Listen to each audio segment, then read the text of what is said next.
In this video, I'll be showing you the Opebi-Maryland-Ojota Link Bridge construction update. The Opebi-Maryland-Ojota Link Bridge is aimed at easing the burden of commuters and decongesting traffic in the Ikeja axis and on Ikorodu Road.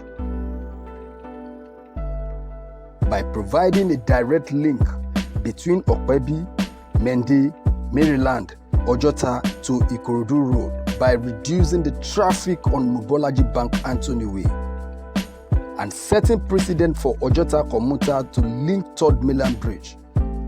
This link bridge has a total length of 3.89 kilometers, consisting of 2,829 meter length with 276 meter deck on pipe bridge and 474 meter mechanical stabilizer head wall approach section.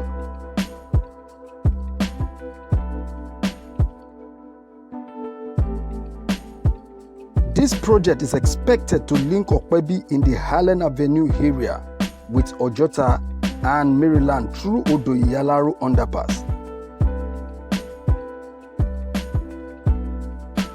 This project will help reduce gridlock along Mobolaji Bank Anthony Road that leads to Murtala Mohammed International Airport. This project is being handled by Julius Berger Nigeria for Lagos State Government. Thank you for watching. You can check out my page for other related content like this. Don't forget to subscribe, like, share, and leave a comment below.